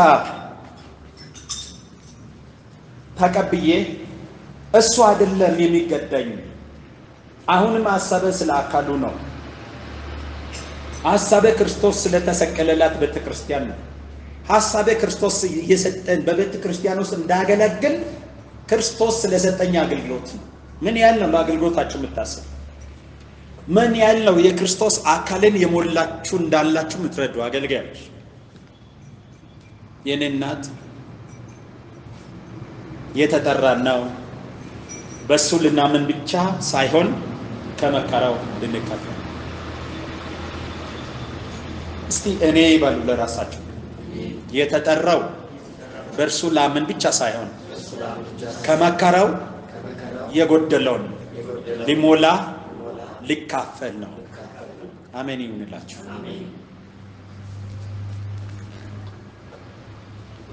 ይህንን መከራ ነው ተቀብያለሁ የሚለው ጳውሎስ። እኔ መከራ ተቀብያለሁና አንተም ይሄን መከራ ተቀበል ይላል ለልጁ ለጢሞቴዎስ። የመንባቡ ክፍላችን ሁለተኛ ጢሞቴዎስ ምዕራፍ 4 ቁጥር 5 ነው። ይሄ ነው ተቀበል። ነገርን ሁሉ በልክ አድርግ፣ መከራን ተቀበል።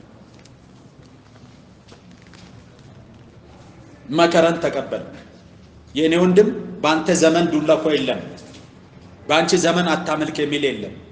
በአንተ ዘመን የሰይፍ ስብለት የለም። በአንቺ ዘመን በሰንሰለት እስረት የለም። በአንተ ዘመን ግርፋት የለም። በአንተ ዘመን በድንጋይ መወገር የለም። በአንተ ዘመን የሕግ ከለላ የሚባላል። በአንቺ ዘመን የሕግ ከለላ የሚባላል። በእነሱ ዘመን የሕግ ከለላ የለም። በእነሱ ዘመን የሕግ ከለላ የለም።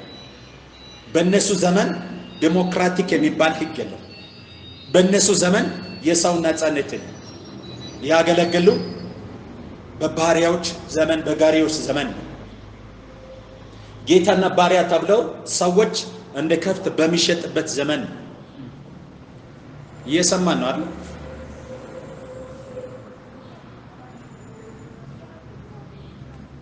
በእነሱ ዘመን አንተ ዛሬ የምትነዳው መኪና የለም። አንተ የምትሄድበት መንገድ የለም። በጥሻ በገደለ ገደል ይሄደ ነው ያገለግሉ።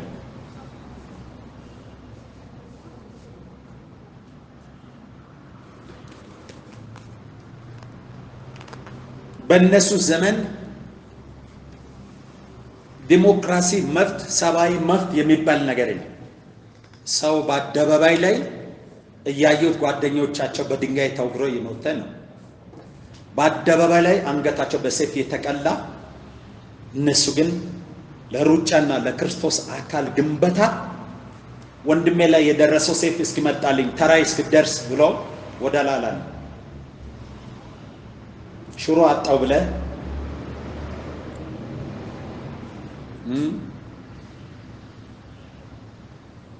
ሽሮ አጣው ብለ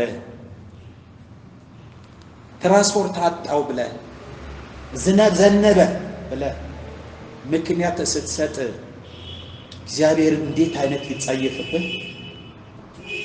እንዴት ይጸየፍብህ! እግር የተፈጠረው እንዴት ነው? እግር የተፈጠረው እኔ እንዴት ነው? ዛሬም የሄድኩ ነው።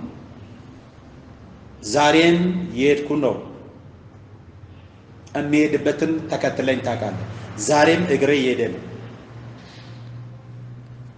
ከፎቅ ወርደህ ወደ ሌላ ፎቅ ገብተህ ለማምለክ ለማገልገል ምክንያት የምትሰጥ ትውልድ እግዚአብሔር ምን ያህል ልቡ ይወርድ ይሁን። እነዛን የቀደሙትን ልጆች ያየ የአሁኑ ልጆች ሳይደት እግዚአብሔር ልቡ ይሰበር ይሁን። እዛ ይጎደለብኝ ብለህ አገልግሎት ትተህ ወደ ቤት የምትሮጥ አንተን እንዴት እግዚአብሔር ልቡን ያሳረፈበት?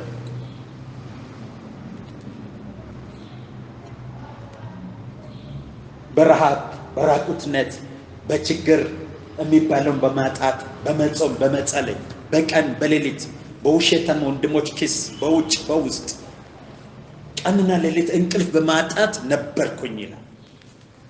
ይሄንን ነው ተቀበል። ይሄን መከራ ተቀበል። ይሄን መከራ የሚቀበለው ከሱ ጋር ክብሩን ለመውረስ ነው፣ ለመንገስ ነው የሚቀበለው። ታናሽ ወንድሙ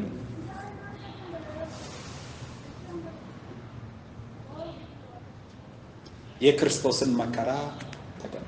መከራዬን ተቀበል። መከራዬን ሊቀበል የማይችለውና ታርላ ከሚፈልገው ትውልድ ጋር ጊዜ ለምን ገላለሁ?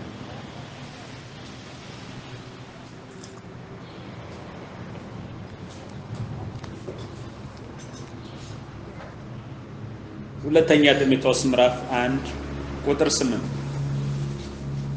እንግዲህ በጌታችን ምስክርነት ወይም በእስረኛው በኔ አትፈር፣ ነገር ግን እንደ እግዚአብሔር ኃይል መጠን ስለ ወንጌል አብረኸኝ መከራ ተቀበል። አትፈር፣ እሺ? አትፈር፣ እሺ? አሁን ለጳውሎስ አይደል የሚለው፣ ለራስህ አብረኸኝ መሄድ ካለብህ አትፈርብኝ። ሌሎቹ በፓጀሮት ታጅበው በአውሮፕላን ታጅበው ነቢያት ሐዋርያት ተብሎ በእልፍ ታጅቦ ይሄዳል። ባርናባስ በባዶ እግር ሲሄድ አትፈርበት፣ አትረፍ። የምታፍር ከሆነ አትከተለው። ባለ ፓጀሮት ተከተል፣ አትከተል፣ አትምጣው። ሁለት መልክም አታሳይ። የምትከተል ከሆነ ረሃቡን፣ ችግሩን፣ መከራውን፣ ስደቱን፣ ውርደቱን ተከተል። ሃሌሉያ፣ ተከተል። ባርናባስ ያየውን አይቶታል። አንዴ ያየውን አይቶታል። እዛ ጫካ ምድረ በዳ ያየውን ያ ጌታ በክብር ሲገለጥ አይቶታል። በክብር ተራራ ከጌታ ጋር ውል አለው፣ ስምምነት አለ፣ ስምምነት አለ፣ ውል አለው፣ ኪዳን አለ። እዛ ኪዳን እስኪደርስ ድረስ ጫካውን ይመነጥራል፣ ተራራውን ይሄዳል፣ በእግር ይሄዳል። ክብሩ እዛ ጋር ነው ያለው። ክብር ለጌታ ይሁን። ደሞዙ እዛ ጋር ነው ያለው። ረሃብ አያውቅም፣ ችግር አያውቅም። ሃሌሉያ፣ አያውቅም። ችግር ማውራት አያውቅም። ክብሩን ማውራት ነው የሚወደው።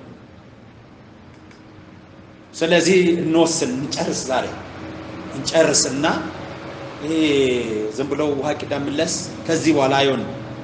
አሁን ወደ ትክክለኛ ሐዋርያዊ ደርዝ ውስጥ ህይወትን የመለስኳት የሚከተለኝን ትውልድ ማየት ፈልጋለሁ።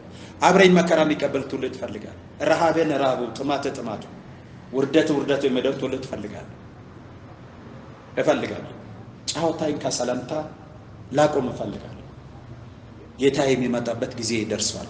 ቀኑ ቀርቧል። ጌታ መልክቶኛል። ስለዚህ በጫወታ የሚታገልበት ዘመን ያበቃል። አካልን ከኔ ጋር የሚገነባ ፓጃሮች ይኖሩን ነበር፣ እልፍም ፓጃራ። ግን ቀልባችን የሳበው ፓጃራው ሳይሆን አካሉን መገንባት ነበር። አካሉን ስገነባ ነው። አካሉን መገንባት ነው ክብርን ያመጣው። ሃሌሉያ፣ መገንባት። ፓጃራው ነድቼ ነገ ለሰይጣን አውርሻ አልሄድም። አካሉን ገንቤ ከእጁ ብድረት መቀበል ስለምፈልግ ክብር ለጌታ ይሁን። ስለዚህ አይተንከተል።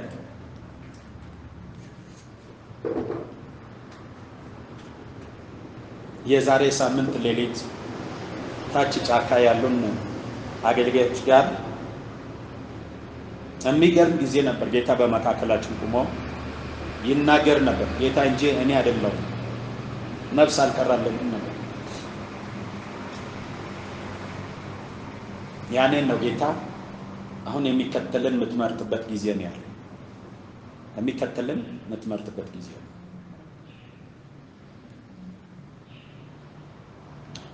እኔም የሚከተለኝ ሊምረጥ የሚከተለን ይምረጠኝ ይወቀኝና አብረን። ይሄው ጳውሎስ ይሄን ነው የሚለው። በጣም ብዙዎች ነበሩ። ብዙዎች ክርስቶስን ተከትለዋል። ምድረ በዳ ደርሰው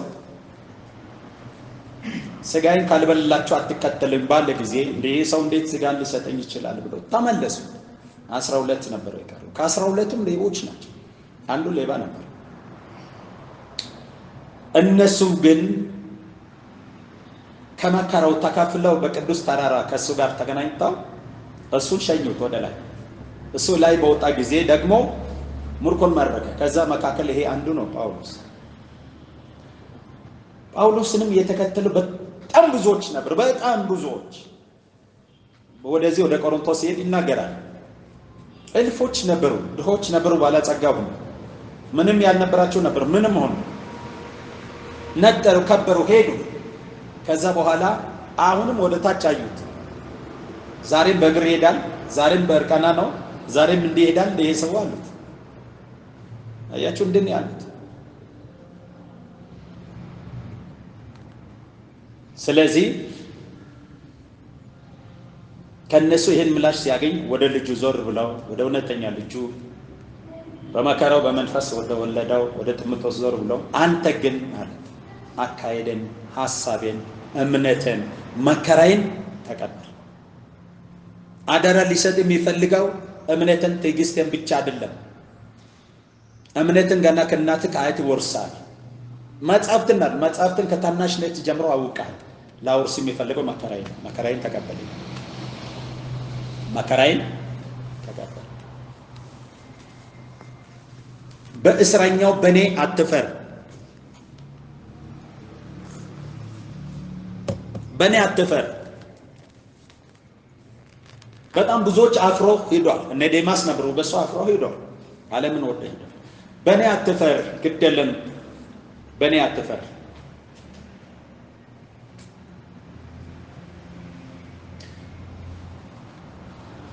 እንደ እግዚአብሔር ኃይል መጠን ስለ ወንጌል አብረኸኝ መከራ ተቀበል ይላል።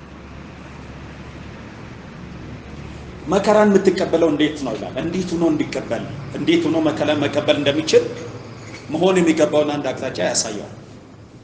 መከራ ልትቀበል የምትችለው አለ። የኔን መከራ መቀበል የምትችለው አለ። እንዳለፉት እንደኔ ዴማስ አይደለም። ይሄን ዓለም ወዶ እንደሄዱ አለ። እንደ ውሸታም ወንድሞች አለ፣ እንደ አስመሳዮች አለ፣ እንደ ካጂዎች አለ። እንደ ክርስቶስ በጎ ወታደር ሆነ መከራዬን ተቀበል። አሜን።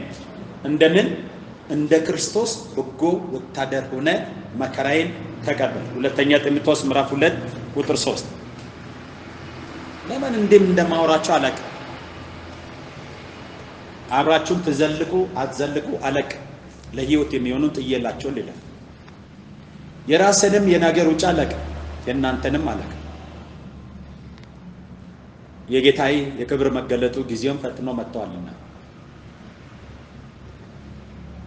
ሁለተኛ ጢሞቴዎስ ምዕራፍ 2 ቁጥር 3 ላይ እንደ ኢየሱስ ክርስቶስ በጎ ወታደር ሆነ አብረኸኝ መከራ ተቀበል። መከራ የምትቀበለው እንደ ክርስቶስ ኢየሱስ በጎ ወታደር ሆነ፣ ራስን ክደን ራስን ጥለን። ወታደር ለጦርነት የሚያስከትተውን እንጂ ራሱን ደስ አያሰኝምና። ወታደር የራሱ ፍቃድ የለም። ተኩስ ሲባል ይተኩሳል፣ ተጠንቀቅ ሲባል ይጠነቀቃል፣ ሂድ ሲባል ይሄዳል፣ ና ሲባል ይመጣል። ፈቃድ የለም ወታደር፣ የለውም ፈቃድ። ሂድ ስትል ልትሄድ፣ ና ስል ልትመጣ፣ አድርግ ስል ልታድርግ፣ ፈቃድን ልትሰጥ መከራ ተቀበል። እንደ ክርስቶስ በጎ ወታደር ሆነ።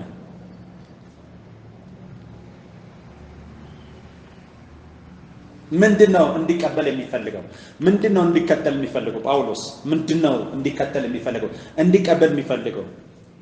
ሁለተኛ ጢሞቴዎስ ምዕራፍ 3 ቁጥር 10 ላይ እችን ተቀበል ብሎ ደጋግሞ የሚላት ነገር አለ። አንተ ግን ይላል። አያችሁ፣ አንተ ግን ትምህርቴን ምንን ትምህርቴን ምንን አለ ትምህርቴን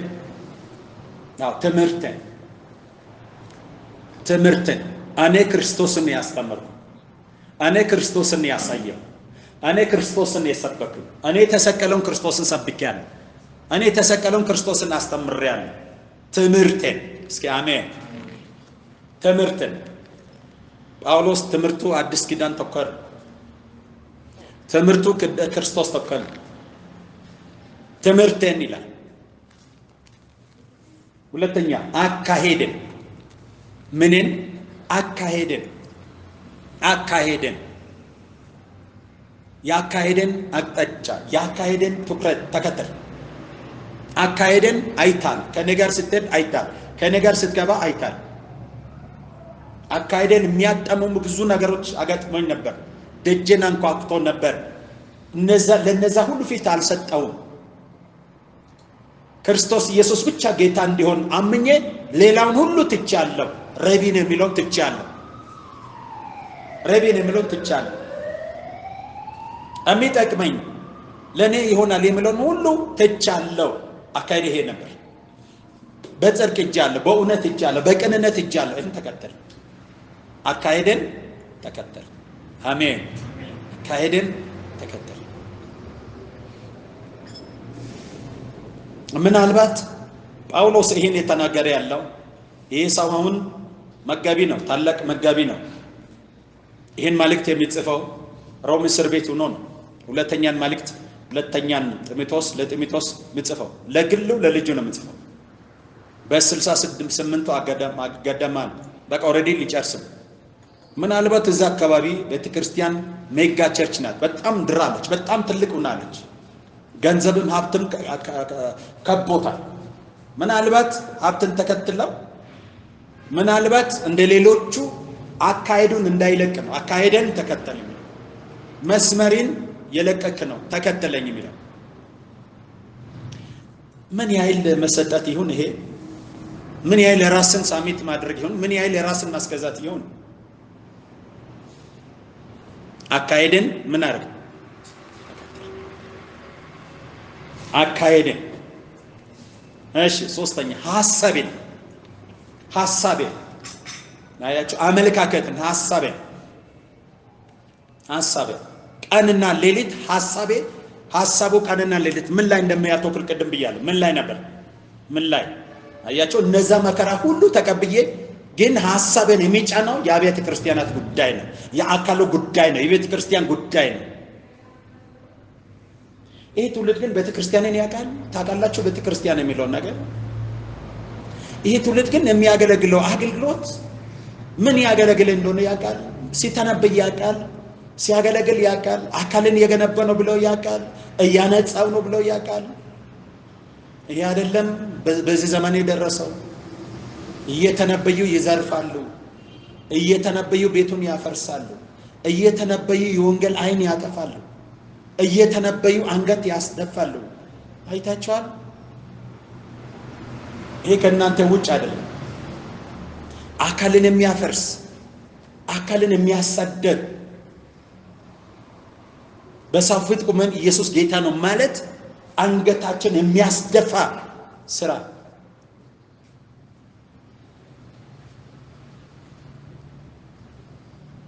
በሚዲያው፣ በሶሻል ሚዲያው፣ በኢንተርኔቱ፣ በሁሉም በሚዲያቸው የምናየው አንገትን የሚያስደፋ አካልን የሚያፈርስ አካልን የሚያሳድፍ አካልን አሳልፈው የሚሰጥ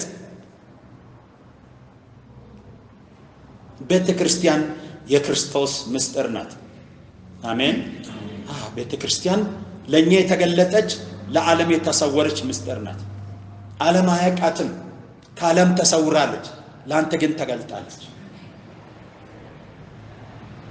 የዛሬ 30 ዓመት የዛሬ 27 ዓመት ወደዛ አካባቢ በነበርኩባት ቸርች አብሬ በማገለግልባት ቸርች አንዳንድ ነገር አስተናቀቅ እባካችሁ ይል ነበር። አንድ ወቅት ላይ ብቅ የሚል የትንቢት አገልግሎት ምናምን ሆኖ ነበር። የመገለጥ የእውቀት ቃል የሚባል መጥቶ ነበር። ስለዚህ ረጅም ማይክ ይዝና እዛ ጥግ ላይ እንዲህ ዝሙት የምታርግ እንዲህ እርኩሳት ዝሙት ብለው ያወራል። መገለጡ ትክክል ነው፣ ነገሩ ትክክል ነው። ግን በሰፊ ማይክ ውጭ ያወራል። ይሰሙ እንዴ ነሱ በዝሙት አለ እንዴ እንደ መልአክ ነበር የሚፈራ እንዴ ምስጢሩን አውጡት ሰብስቢያችሁ እባካችሁ የእውቀት ቃል ሲመጣ ያን ሰው ለብቻ ናል ብላችሁ ለብቻ አገልግሉ፣ ለብቻ ናጻሉ። የአንድ ሰው ድካም እዚህ ቦታ ስታወራ አካልን ያገማል። የክርስቶስን ምስጢር የገለጥክ ነው። ሸፍኖ ደብቆ እዚህ አምጥቶላል። አንተ የገለጥክ ነው። ሸፍኖ ወደ አንተ ያመጣው በምስጢር እረዳው፣ በምስጢር ግደለው አይደለ? ስጋን በመንፈስ እንድትገድል ነው። እየሰማችሁ ነው?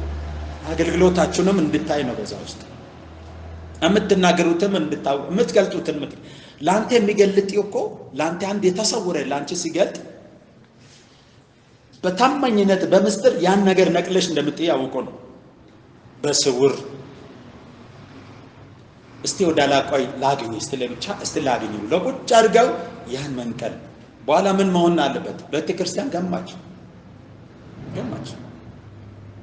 የኔ የሰሙ የጅማ ማንተና ወጣቶች የሚያማምሩ ዘማሪዎች ኳየሮች የኛ የከረገ ጴንጤን ኳየር መንገድ ላይ የጠለፉ የደፈሩ በቃ ክብሯ ተነካ ተበተነ ይባስ ብሎ ለሁለት ተገመሰ።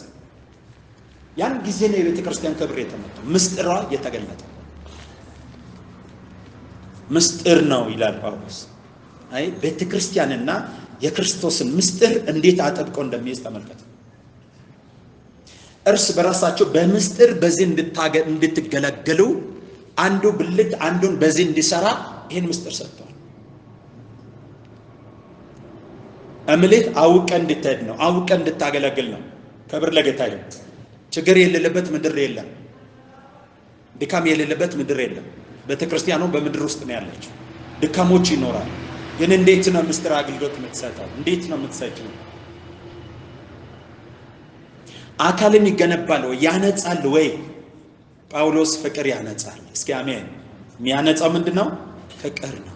የሚያነጻውን አካል እንዴት ይገነባል? እንዴት ታነጻል? አንተ ግን ሐሳቤን አይዳይ አመለካከተን ስለ አካሉ ያለው ሐሳብ ስለ ክርስቶስ ቤተክርስቲያን ያለኝ ሐሳቤን አውቃል። የኔ ሐሳብ ክርስቶስ በኔ ከብሮ እኔ በሱ ተሰውሬ እሱ ያልጨረሰው መጨረስ ነው። ሐሳቤን ተከተል ነው። አንድ ሐሳብ፣ አንድ ልብ፣ አንድ አመለካከት ይኑራችሁ። አሜን ነው። ጥሩ ነው ወንድሞች ልጆች፣ ጥሩ ነው። ሐሳቤን እወቅ። ሐሳቤን ነው። ከአንድ ሰው ጋር ለመሄድ ከአንድ ሰው ጋር በመንገድ ለመሄድ መስማማት ያስፈልጋል፣ ማወቅ ያስፈልጋል። ሁለት ሰዎች ሳይስማሙ በመንገድ አይሄድም። አብረህ የምታገለግለው አብረህ የምትከተለው ማወቅ አለብህ። አሜን፣ ማወቅ አለብህ። አውቃችሁ ተረድታችሁ በኪዳን አብረን እንድንሄድ ነው የሚፈልገው። ሐሳቡ ምንድነው? ፈትሻችሁ መርምራችሁ አውቃችሁ እንድትሄዱ ነው የሚፈልገው። ስለዚህ ጳውሎስ ሐሳቤን ነው የምትከተለው። ሐሳብ ነው ለክርስቶስ ያለኝ ሐሳብ፣ ለወንጌል ያለኝ ሐሳብ፣ ለቤተ ክርስቲያን ያለኝ ሐሳብ ያው ነው፣ አልተቀየረም። እሱን ተከተል። አያችሁ? እሺ ከዛስ እምነቴን አያችሁ? እምነቴን አንተ እምነትን ከአያትና ከእናት ወርሳል። እኔ እምነትን ከክርስቶስ ነው ወርሰል። በእኔ ያለው የክርስቶስ እምነት ነው። እምኖረው ኑሮ በክርስቶስ ላይ ባለው እምነት ነው። ፕሬዝ ጋድ።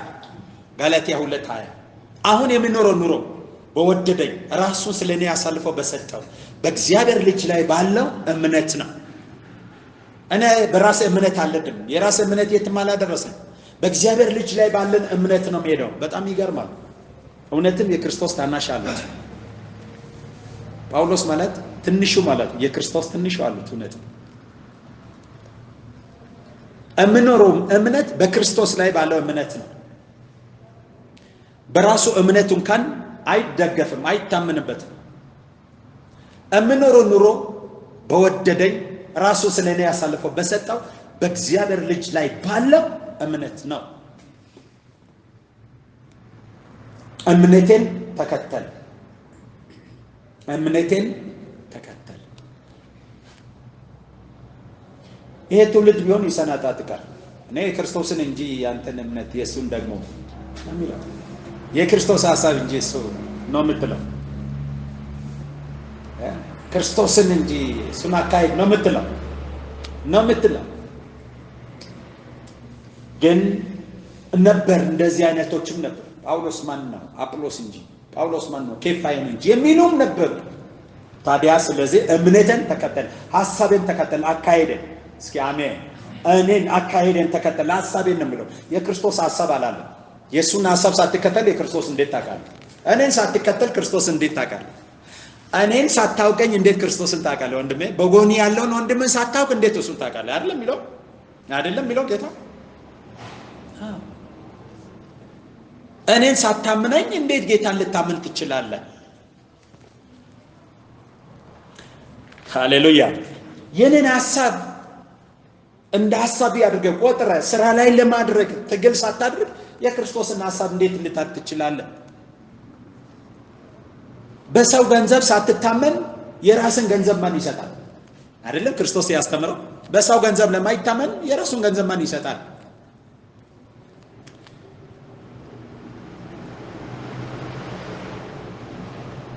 ማን ይሰጣል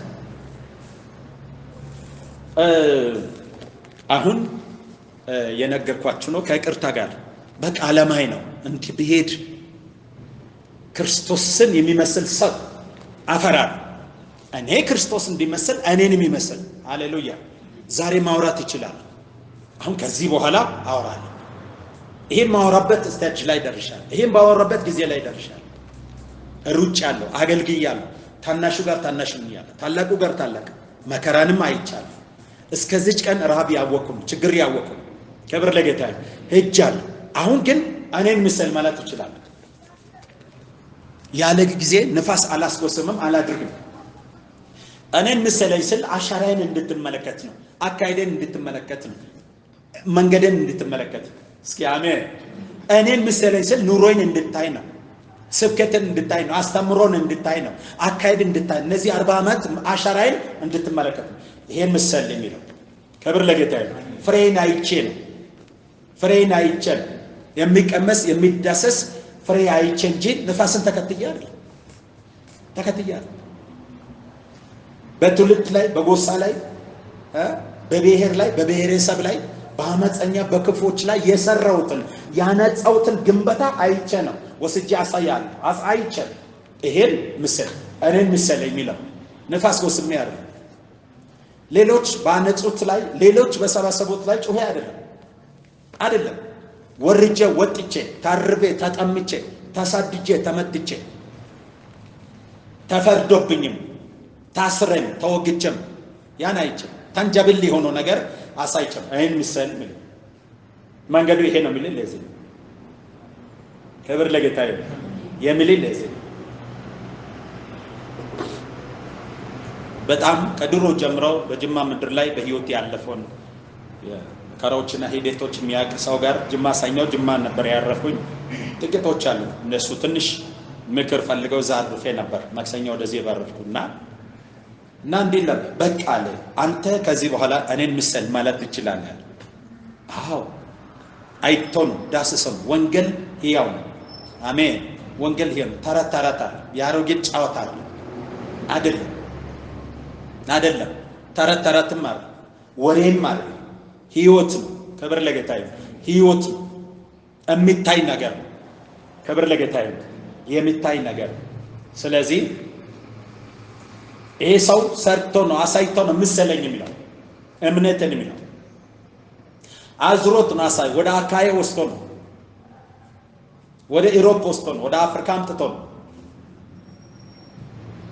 ወደ ግሪክ አውራጃ ወስቶት ነው አሳይቶት ነው ይሄው ገንብቻለሁ ክርስቶስን አካል እኔን ምስለኝ እኔ ክርስቶስ እንዲመስል እኔን ምስል ክርስቶስ ራሱን ለዚህ ክብሪት ቤተክርስቲያን ሰጥቷል ለዚህ ቅዱስ አገልግሎት ሰጥቷል እኔም ከሱ ምሳሌ ወስጄ ለዚህ ጽድቅ አገልግሎት ራሴ ሰጥቻለሁ አንተም እኔን ምስል አሜን አዎ እምነትንም እሺ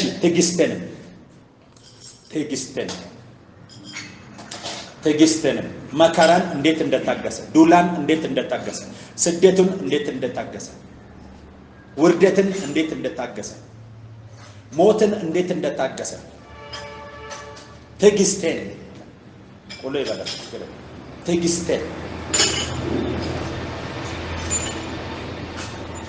መከራን ታግሻለሁ፣ ስደትን ታግሻለሁ፣ ረሃብን ታግሻለሁ፣ ችግሮችን ታግሻለሁ። ይህን ትዕግስትን ተከተል። አሜን ናችሁ? ትዕግስትንም ይላል ፍቅሬንም እኔ ሳልኖር አኑሬ፣ እኔ ሳልበላ አብልጬ፣ እኔ ሳልጠጣ አጥጥቼ፣ እኔ ሳልለብስ አልብሼ ሄጃለሁ። ይሄ ነው ፍቅር። እስኪ አሜን። ይሄ ነው ፍቅር። ይሄ ነው ፍቅር። እግዚአብሔር ይመስገን። ይሄ ነው ፍቅር። ይሄን አድርጌ ነው። ይሄን ፍቅር ተከተል። አሁን አንዳንድ የሚላችሁ ነገር እዛው በቦታው ሲደርሱ ይሄን ብዬ ያሳየው ባስተምራችሁ ነው ጥሩ። ከተከተላችሁኝ እኔ በመሄድበት መሄዳችሁ ስለማይቀር ይሄን አየ ፍቅር ይሄን ሰርቷል ብዬ ባሳይ ነው ጥሩ። አሜን። እዚሁ ነው ቃል ብቻ ነው የሚሆነው። አካልን ማየት አለባችሁና እስኪ አሜን። እንዲህ ሆነን እንድናልፍ ስለሚፈልግ ፍቅርንም ይላል መጽናትን እንዴት እንደጸናው አልካድኩም፣ ዞር አላልኩም። ተገርፈም ያውነ ተደብድበም ያውነ አልካድኩም፣ አልተነቃነቅኩም፣ እስከዚች ቀን ሄጃለሁ። ስለዚህ ጽናትን ተከተል። ፈትሾኛል ጌታ፣ ሰጥቶኝ ነስቶኝ አይቶኛል፣ ጥሎኝ አንስቶኝ አይቶኛል፣ ብቻዬን ጥሎ አይቶኛል፣ ወይኒ ቤት ጥሎኝ አይቶኝ። አሜን። በወይኒ ቤትም በውሸታም ወንድሞች በክፉ ወሬ በአመፀኞች ዛቻ ጸንቻለሁ፣ አልተመለሱም። አንተ ይሄን ጽናትን ተከተል።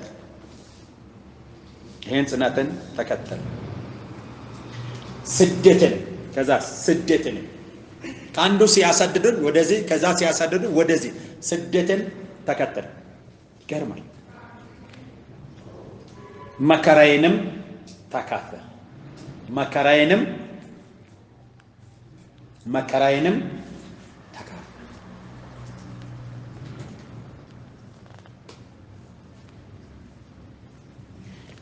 ይሄን ስታድርግ ነው ከክርስቶስ ወዳለው ክብርና መገለጥ መድረስ ነው። መከራን መቀበል ስትችል ማን ነው መከራን የሚቀበል? ሃሌሉያ። አንድ ጊዜ ከስዊዘርላንድ ከአውሮፓ አንድ ሀገር የመጣ በዛ መገናኛ በነበረን ጊዜ ቅባት ተቀብዬ ልሄድ ነው የሄድኩኝ አለ። የመጣው አለ እና ቅባት ተቀብዬ ይሄን ቀንድም ሰዎች የምትቀባበትን የቀንዱን ዘይት ሞልተን አፍስሰብን ቅባትን ተቀብዬ ልሄድ ነው የመጣው ስለኝ፣ አይ ቅባትን ብቻ እንድትከፈል አልልም፣ መከራዬንስ ትቀበላለህ ወይ አልኩ። መከራዬን ትከፍላለህ?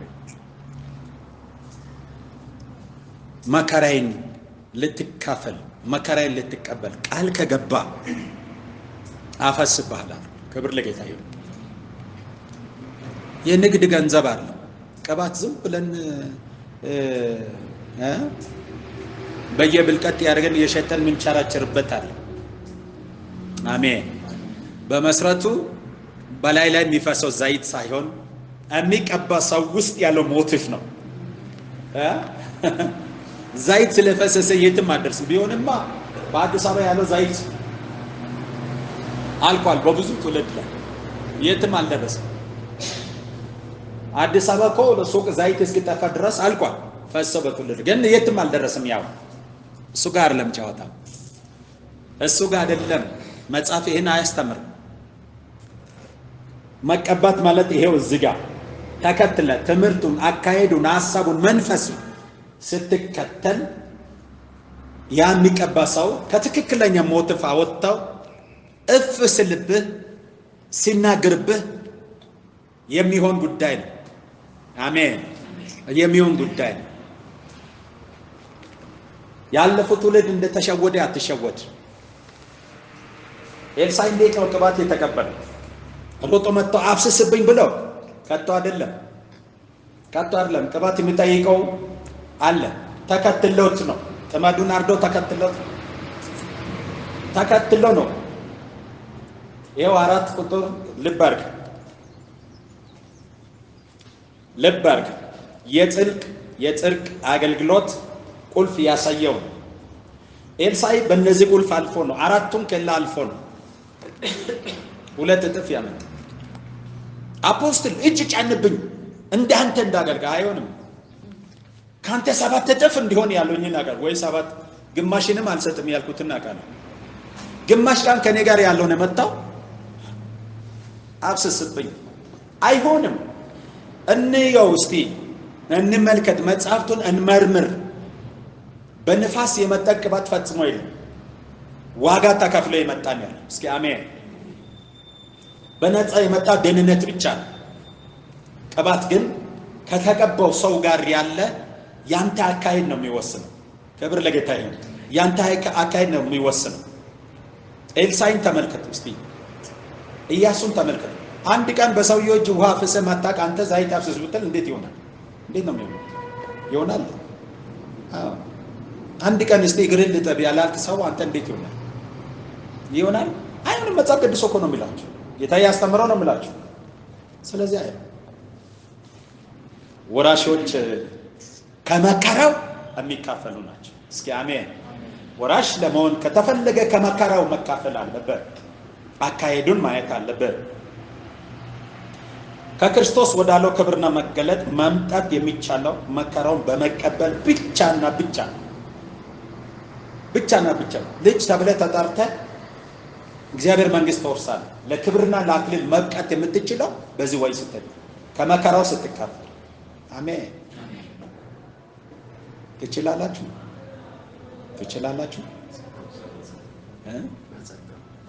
ትክክል ነው። ጸጋው የሚያስችል እግዚአብሔር ይመስገን። ጳውሎስ እኔ ከክርስቶስ የተቀበልኩትን መከራ አንተም እንዲሁ በአደራ ተቀበለኝ። ከክርስቶስ እነዚህን መከራ ተቀብያለሁ፣ አንተም ይሄን ተቀበል፣ አንቺም ይሄን ተቀበይ።